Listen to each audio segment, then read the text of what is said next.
What is going on, everyone? Welcome to another illustrious ranked video. Logan, we're doing one that I've been really pumped on. We've been waiting, saving the best for last. We're doing Yamaha's ranked. And I was kind of surprised by this one that most of what Yamaha sells is sport bikes, honestly. Like, I think the meme is real. Yeah, I mean, I think today's video, pre-production wise, was probably the easiest of most manufacturers. They're very, very streamlined. Yes. You know, we're not trying to compare and contrast sport bikes versus commuter bikes versus mini bikes. You know, it's all pretty cut and dry, which is nice. Yeah, Yamaha's offerings are pretty straightforward. So let's rip the Band-Aid off and talk about the worst one of the bunch. All right, folks, let's go ahead and get this over with. It's the Yamaha Bolt. This is the worst of the bunch. And Logan, I think you and I come at this with different reasons for our hatred and our ire of this motorcycle. Tell me why the Bolt strikes you as just not such a great bike. Well, because it's a lame Sportster ripoff, right? And kind of is, yeah. The Sportster sucks, so of course the Bolt sucks too. But the Sportster is at least cool. You know, it's air cooled, it's old, it's,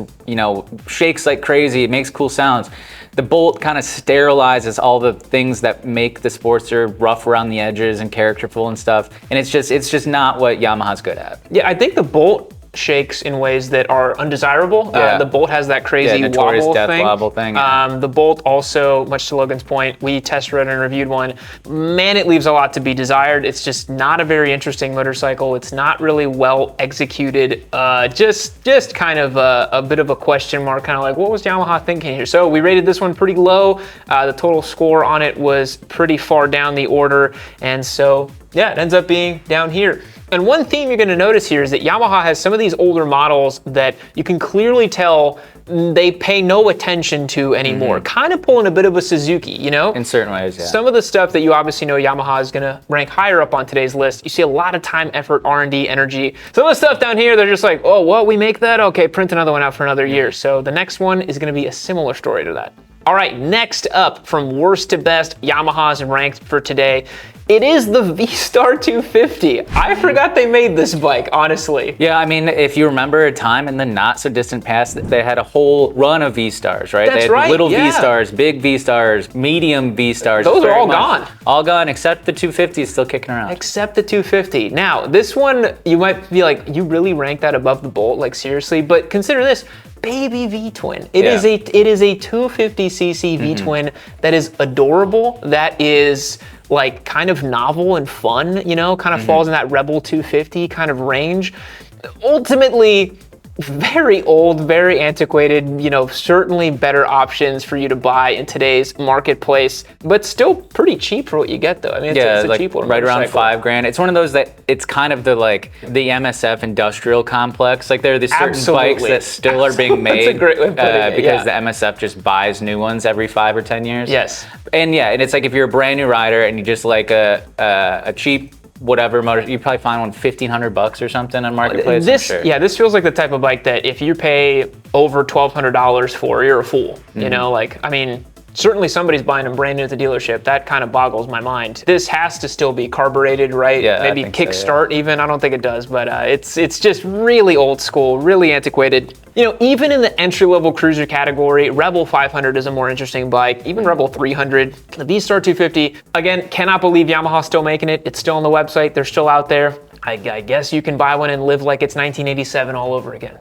Okay, this next one, it hurts me a little bit to put it down here so low, but we gotta call a spade a spade. It is the MT-03, Yamaha's entry-level 321cc parallel twin beginner bike. Logan, this bike was cool back in like 2016 or 17 when it came out, you know. I was still in high school. That's right, you were still, I thought you were in middle school. I was.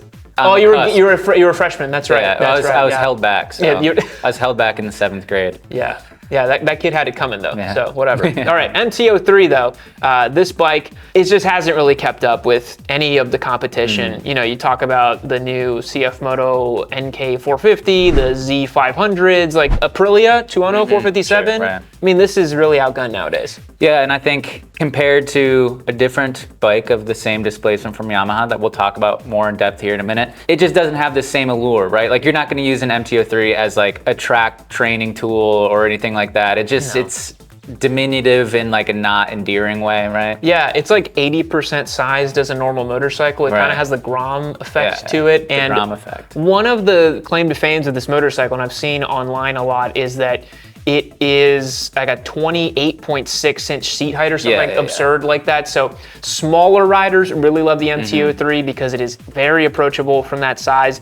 But if you're, sized like me or Logan, sort of 5'10", 5'11", and up, it's really kind of hard to fit on. Like even at my size at 5'11", I was like, dude, I can't barely fit on this motorcycle. So for that reason, we're ranking it a little lower. I think Yamaha needs to make this bike a little bit bigger, both size-wise and engine-wise, to compete in the category. But they're probably selling a lot of them because the price is pretty right. I think it's one of the remaining entry-level bikes that's still like sub 5,000 or right at that 5,000 mark, which is important for some people. Yeah, definitely.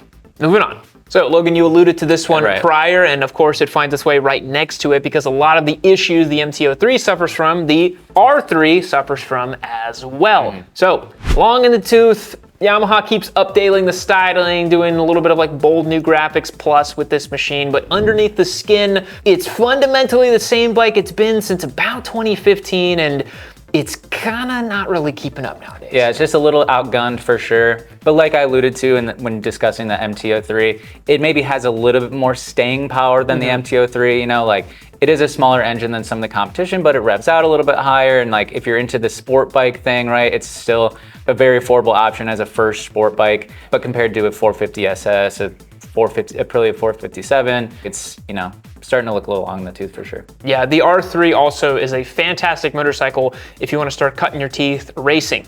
Here in CMRA, they have the 300 SS category. That's kind of like the, basically only the R3s can run in those. So it's basically a spec series. I have a lot of friends that do that specific bike for that reason.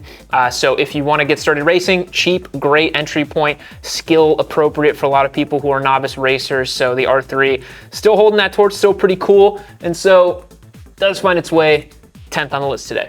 All right, Logan, I was excited to talk about this one. I love this bike. It's weird. It's, kind of from a bygone era. It's the Big Daddy, the FJR 1300. Yeah. This bike's cool, honestly. Yeah, I mean, it's of the same, generation of like before older riders were all riding ADV bikes and before sport touring became more like fashionable with things like, the tall rounders, things like that. Bikes like the FJR 1300 were kind of like the bike du jour for like an older, sensible, former sport bike degen that still wanted kind of, big power, but in a comfortable, rolling couch type format. So. Yeah, so this bike, hard luggage, comfortable ergos, big booming 1298cc inline 4, and a pretty crazy price point. Over $18,000 for a bike that, you look at it and you're like, what is that, a 2005? Is that a 2007? It looks a little old school, but we were looking at the features, and this bike, they updated a lot of stuff that you wouldn't expect, right? You look at the dash on an FJR, you think, oh my God, like what year is this bike from, right? But then you see that it has an electronically controllable windshield. It's got some fun creature comfort. Electronic suspension, I'm pretty sure. Yeah, like adaptive suspension and shaft drive. That's not necessarily new technology, but it's nice to have if you're crushing long miles for sure. That's what this bike's all about. It's a big mile. Yeah, I think the price is indicative of mostly like raw material costs. Like that's a lot of motorcycle, you know what I mean? It's a big girl, it's a big bike. But yeah, compared to, the Concourse 14 or things like that, it is still even more expensive than that was before it got discontinued. So curious who's still buying them, because also it's a bike that's like, you can find a used FJR 1300 with like 100,000 miles that's like still in tip-top shape, what I mean? Yeah, this is the type of used bike that whoever owned it was a man of culture, gentleman of taste, is probably well kept to the nth degree, oil topped up and changed every 5,000 miles, perfectly serviced tires and brakes and all components and cables and everything just perfect on it, FJR owners are, from, like Logan said, an older generation, right? Because nowadays, like you'd go for the tall rounders or the ADVs, but I kind of have a suspicion that this type of bike is going to make a resurgence. I don't know, I'm feeling it. Culture's cyclical, you know what I mean? Yeah. We did a whole video on it. Go back and watch it. Of the new iteration of the inline 4, what the inline 4 engine can look like, in the midst of emissions things, noise restrictions, things like that, and it being less about the performance top tier racing category bikes and more of these kind of versatile do-it-all machines that can really like crunch miles, smooth, balanced. So yeah, I wouldn't be surprised. Maybe people get sick of people be like, I just want something comfortable and big and fast and not pretend like I'm going to go off-road anymore. Maybe supplant ADVs. I mean, you and I are both kind of looking at this category like maybe someday. Maybe. You know, maybe someday. So fun fact about the FJR as well, this is the only traditional inline 4 in Yamaha's entire lineup right now. That's true. As the R6 was discontinued, this is the only inline 4 you can buy from Yamaha that isn't a cross plane. Obviously, we're going to talk about those bikes here later in the video. So FJR, cool bike, but not particularly wonderful value for money. Sort of a specific customer. We're waiting for the culture to come back. And this bike, maybe like the Gixxer 750, will have its moment in the sun once again. When you said from Gixxer, I thought you were going to say maybe like Jinko Jean. Maybe like have its moment in the sun again. Big, wide pant legs, big, wide motorcycle. I can see it. They go together like peanut butter and jelly. So next up is a motorcycle that I think is sort of like the spiritual successor to the FJR, a bike that does a lot of things really well, the Tracer 9 GT. Logan, this bike, I think for the price and for the features is kind of crazy. Radar adaptive cruise control. I think it has the preemptive braking system too. It's got all kinds of stuff. Collision avoidance. I think collision avoidance. But they say it in the industry. Yeah, Yamaha's probably like YCCTPTP or whatever, some acronym like that. But Tracer 9 GT, the bones are from an MT-09, of course. Like I got hit with some human growth hormones. It's a little bit bigger, big gas tank. A lot of guys who are still into going fast swear by these things. They love them. I did a ride and review on one of these because I was actually interested in buying one. I thought maybe Tracer 9 GT, sport, touring, comfort, all that stuff. Ultimately, to me, it kind of felt like this big battleship motorcycle. It's got a very large commanding stance to it. And it lost some of that like fun factor to me. Like if I was to get one of these, I would probably just do an MT-09 and just put like a little windshield on it. Yeah, I was gonna say, I think that's something you see with a lot of more kind of premium or like flagship kind of touring bikes. The more convenience features, the more comfort features that are added, like the more detached you are from it, and it kind of loses its allure as a motorcycle and becomes more of like a tool or utilitarian bike. So yeah, I can see where you're coming from with that. I still need that punch and fun factor. So maybe, I don't know, FJR or Tracer 9, which one are you going? FJR, full system. Nice. Sound system. Whoa, also. Dang.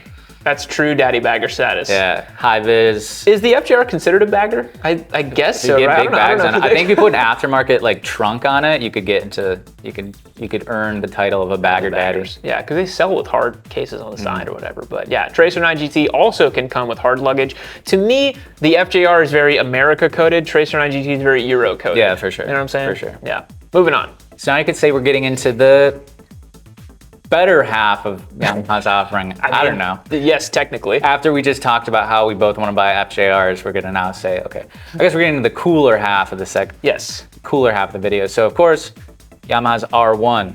Logan, it's not number 1 on the list, come on. It's not, for multiple reasons. I mean, we've talked about it kind of ad nauseum lately.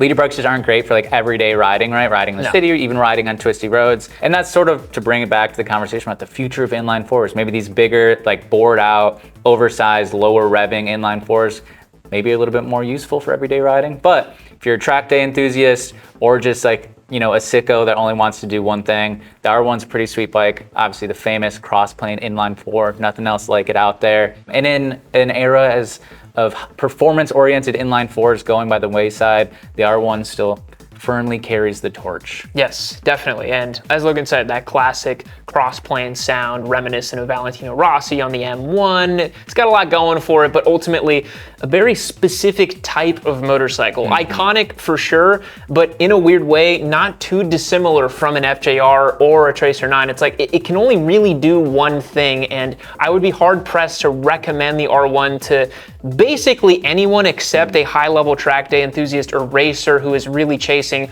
ultimate performance. That's really the only people I would recommend an R1 to. And even then, Logan, I still might steer them towards an R6 or a 600 class bike. Like, you gotta really be a very specific kind of sicko, like Logan said, to enjoy a leader bike.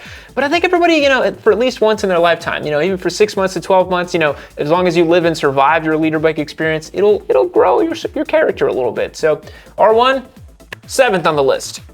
It's not the best R bike, honestly. I think there's better, more R6, rounded. duh. Yeah, R6 is number 1. Yeah, of course. Yeah, duh. No, you don't have to watch the rest of the video. It's R6 is the rest. All the rest of the bikes starting here at 6, it's all R6. Don't worry about it. It's not the R6. It's worse, and the R6 people are going to freak out. Guys, we're about to do something controversial. Logan, people aren't going to like this. People aren't going to like People aren't going to like this. That's just my pet peeve when people start their YouTube videos saying that. So, sorry, I just had to put that in there. The algorithm is the algorithm is making my video not perform well because we talked about the R6. That's exactly Excuse me, the R7. R7. So R7, come on. 2021 debuted the parallel twin pretender to the throne. Everybody got their panties in a wad, but realistically, it's a pretty good bike. Like it's actually really great. Did a lot to spur on the new Twins Cup category. Was a new entrant. This is Yamaha's best-selling motorcycle. Yeah, I was gonna say that. Yeah. So come on. So that's got the words right out of your head. Sorry about that. And I think it's also one of the most costly to insure motorcycles. You always see that a 20-year-old is like, I've been working all summer at the ice cream parlor, hand scooping ice cream. I've been working all day at Jimmy John's. There you go. Now that's 2020. At Jersey Mike's. Yeah. And I saved up all this money. You can't afford it. And then you can't afford it. The insurance is this more than the monthly payment of the bike. Yeah, I have seen, I'm not kidding, I've seen people on our Discord and in Instagram comments and on YouTube as well. I've actually seen this. Like they say, I'm 22 years old. I have an R7. It's going to cost me $468 per month to insure this bike. And I'm like, that's crazy. That's more than my 2 automobile insurances combined. But again, wait till you get there, boys. You achieve status like Logan and I. You're married. You're over the age of 25. I mean, Logan is 16 years old, so we don't know yet how much his insurance is going to be when he becomes old like me. But, you get to that point, Logan. Time will tell, But yeah, I mean, the R7 is pretty, like I said, did a lot to kind of pioneer this new. Are these ones not so super sports? What are not so super sports? I've lost track of all of them. I call this category like the 80 to 100 horsepower, not so super sport, and then the other ones are next gen super sport. Right. Yeah, none of it matters. But either way, kind of middleweight sport bike. Pioneered it like alongside the RS660, brought it to maybe a more mainstream, approachable, accessible package. This category is chock full now. Chock full, and that sort of brings it to the downside compared to some of the other bikes. Yeah. Maybe doesn't perform as well. Maybe a little bit too uncomfortable. Maybe a little bit outdated in some of its components. But I'm really interested to see because Yamaha updated the MT-07, which if you have half a brain, you can tell is going to end up on the rest of this video. And the R7 is missing a lot of those updates. So it's probably going to get them at some point, but it's going to get some cool new styling. It's still going to look cool, maybe some cool colorways, and then new TFT, new rocker switch, maybe a new front fork or whatever. Like, I think an update for this bike is all but guaranteed for 26, but we will see, So right now, it does end up finding its way on 6th on our list. All right, Logan, what's next? So, we've been talking about this bike a lot lately. I'm not sure what else there is left to say, but that's the Yamaha R9. The R9. We put it 5th on the list today. As Logan said, we have been talking about this bike a lot because it's our giveaway bike. Hit the link down below. Time to run out to win it. All that good stuff. We've been enjoying it, riding it, reviewing it. It's pretty good. I think. Give them the TLDR on the R9. Yeah, the TLDR on the R9 is that it's sort of like you should basically just get an MT-09 probably unless you really want super sport. If you want comfortable super sport, it's not the right choice. If you want sky high revs, it's not the right choice.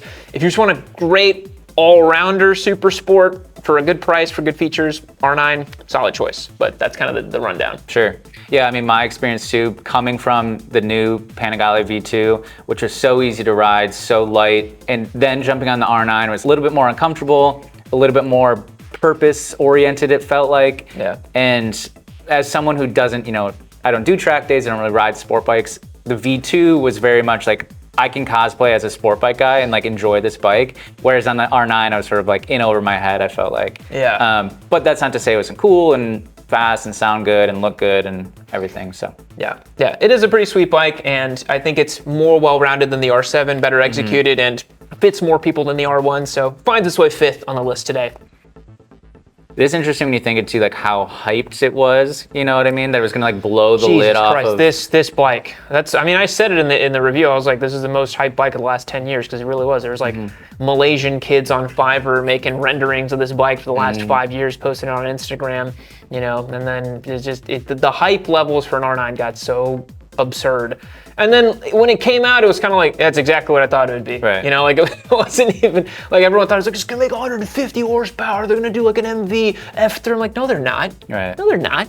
What are you talking about? No, they're not. The bike is doing pretty good in racing though. It's winning some races, being competitive, so it's pretty cool. So maybe you're a sicko that only wants to do one thing with your motorcycle, but not quite as sick as an R1 owner. you could find yourself MT10 SP. It kind of strikes the balance between a sicko D-Gen sport bike guy and a slightly less sicko D-Gen hyper naked guy. I also think this bike is great if you're blind, because then it's pretty you never atrocious. look at it and you'll be happy. Sounds great. Sounds awesome. Pretty Feels ugly. good to ride, but Lord have mercy, why can't they should just put a round headlight on it. Stop, like everyone loves a round headlight. We were talking about this. We were like, if you want to make sales, just put a round headlight on something. People are like, oh my God, it's amazing. So just Yamaha, if you're listening, a round headlight on this bad boy. That's all you got to do. And people will go gaga. Because I think it really is so heinous. It's not as heinous as, what is it, the 2017 and 19 model years? That the one really that was bad. real transformer Yeah, looking. like the two little eyeballs. Oh, I couldn't do that bike. It was Do so like ugly. an XSR 1000. I've been saying it for years. But now it's like, it would be so like passe and out of date. Like no one cares about neo retro anymore, you know? No, they don't need to make it neo retro. I literally think you just need to put a round headlight on it. Just do that, or make it look like the MT09 SP with the new like LED little like Iron Man looking light. At least that looks a little bit cooler. Anyways, this bike's hard to look at, but as Logan said, it's very cool. R1 derived frame and motor, making a little bit less power. The new SP version has Olin suspension, has all the doodads, the 6-axis IMU. It's got a lot of good stuff on it. And yeah, it's a really sweet bike. Great street bike, great trap bike. You know, if you're looking at like, you know, Ducati Street Fighter V4 and the price is kind of, you know, like making you wince a little bit, consider an MT10 SP. You know, a lot of exotic flavor and character, still fun naked bike. You know, I think there's something for everybody. Yeah, for sure. This is a good bike. I don't think there's anything else really much to say about it. So it finds its way 4th on the list. Good job, Yamaha. We like it. Good but ugly. I feel like every time we do those videos, when we come down to like the top 3, kind of balance is the name of the game. The balance, performance, price, accessibility, usability. That's what really separates a motorcycle from being good and being excellent. Yes. And so this next bike is excellent. That's the MT09 SP. Yes. So it has, you know, everything we like about the R9 and less of what we don't like about the R9. It's more comfortable, it's more versatile, a little bit more affordable maybe. I don't know off the top of my head. It's a little bit less money, right? There's a reason you see this bike at the top of nearly every review and ranking and video. It really is that good. The newest generation, Yamaha has refined it even further. I really think we're reaching a sort of perfect middleweight type of motorcycle, and the MT09 SP to me is basically flawless. I know you guys are gonna think I'm some kind of crazy Yamaha simp, but you ride one and tell me it isn't just a perfect everyday street going sport bike. It's light, it's fun, it's torquey. The motor has been refined to a point that it is just like silky smooth, and just everything works great on this bike. Logan, I really can't think of anything bad about it. You know? Yeah. And it's like, you get the Japanese reliability, you get the excitement of a 3-cylinder, you get usable performance that's like, you can still live with, right? Like you can still commute with it. You're not going to be having a terrible time in stop and go traffic or anything like that. Yeah, kind of the whole package. Yep, the holy grail of middleweight sport bikes, MT09 SP. So, 3rd on the list.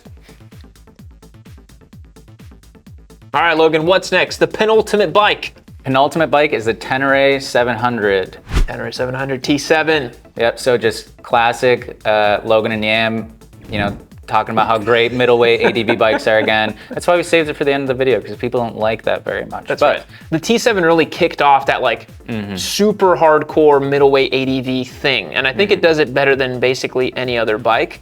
I mean, I think Poltares has a lot to do with that. The great ambassador that he is, just doing sort of unthinkable stuff with a T7, like, I don't know, riding it upside down and like jumping it over boulders and stuff. You're like, how's this dude even doing that? So T7, really cool bike, really useful bike, really reliable bike. Yeah, really set the tone for middleweight adventure. And it is the benchmark still. A lot of people come back, you know, even with my Touareg 660 or your Transop, they say, well, what about the T7? It's always the reference point. Yeah, and I think it's worth giving Yamaha their flowers, whether it be the R7, the T7, of being really big front runners for what are now very prevalent categories in motorcycles, right? Yes. The not so super sport, middleweight adventure, and then middleweight accessible fun naked bikes. You know, Yamaha is very kind of the first to pioneer those, at least in terms of Japanese bikes. So yeah, and it's interesting too, because Yamaha, as you can tell based on our rankings, like what they obviously do sport bikes better, right? Like some of this other stuff down here, V-Star, Bolt, FJR, you're kind of like, well, what are they really doing? You've seen them kind of consolidate their lineup into the sport-oriented stuff. And so to have the T7 and it be such a knockout hit, is kind of cool because they don't really do that. I mean, they have some dirt bike experience. They make a lot of off-road vehicles and that sort of thing, but the T7 really is kind of unique in its lineup and like just so well executed. Sure. So number two. That's it. All right, Logan. People, well, they know it because you just revealed it. Well, I revealed it. It's pretty obvious. And deductive reasoning, like you said, anyone with half a brain could have known where it's coming. But yeah, for aforementioned reasons, early pioneer of the 270-degree parallel twin middleweight fun naked bike that's super affordable. Everybody bought one.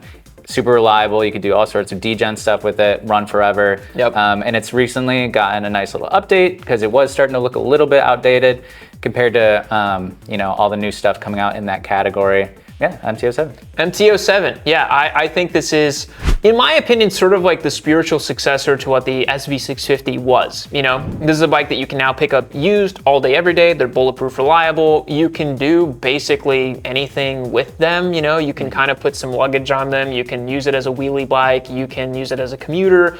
They're just like a really well-rounded package. And as Logan mentioned, in the newest iteration with the new screen and some of the new updates and like the chassis refinements, we did a whole ride and review on that bike earlier this year. It's still a really great motorcycle. I think it really is, like to your point, testament to Yamaha's front-running ingenuity that 689cc P-Twin. It was launched in 2013. It's still good today. It's still a great engine. It still is relevant in today's market. And I don't know, I think Yamaha's gonna have to update it at some point, of course. It's been interesting that, the MT-09 has received like several big updates. The MT-07 is often kind of like forgotten about and kind of shoved to the side. And I just think that, for the price and for what Yamaha's doing and for the fact that you can pick them up used basically anywhere, Yamaha's made like 100,000 of these bikes, Yeah, when you think about before the MT-07, like the idea of a fun parallel twin was like a completely foreign concept, right? Yeah. This sort it didn't of exist. Fun kind of early proto naked bikes, Ducati Monster, SV650, obviously your V-twin, L-twin engines. The parallel twin was what was in like dumpy little commuter bikes, or like the Ninja 650 had a parallel twin that no one enjoys, it's fine, but no one loves it. And we're now post MT-07. We're living in a post MT-07 world where parallel twins are cool and fun and make accessible but versatile power.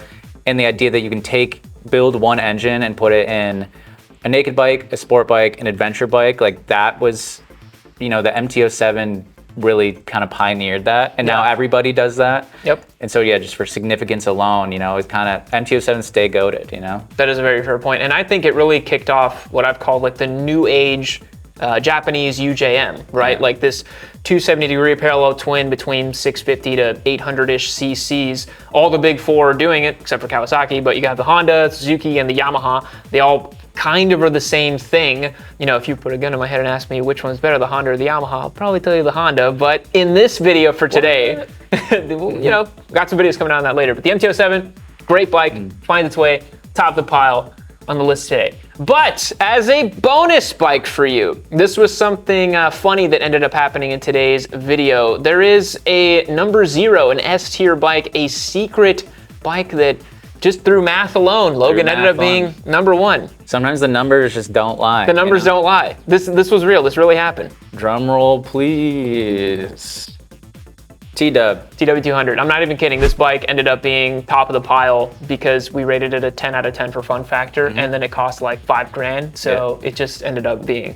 I don't know if I agree that it is like number 1 out of all these bikes, but the T-Dub's cool. It's cool that it exists. Sort of indestructible farm bike. We love it. It's great. It's just as a meme, it's going to be above the MT-07. You just put that right on top of there, Logan. Look at that. Boom. TW200. Realistically, I think the T-Dub, it exists outside of the bounds of this list. It's a lovable, fun little farm bike. Really cool that Yamaha still makes it. Although I do really wish the Yamaha still made the WR250. Very sad that they don't. I had one of those and I regret selling it all the time. I wish I still had it just lying around, but I don't. The T-Dub, very cool. Very classic, very analog. Very analog. Very analog. So, hope you guys enjoyed today's ranking on Yamaha motorcycles. Let us know down below in the comments if you think any of this was on base, off base, or if you just think we're full of shit. See you later. Bye-bye.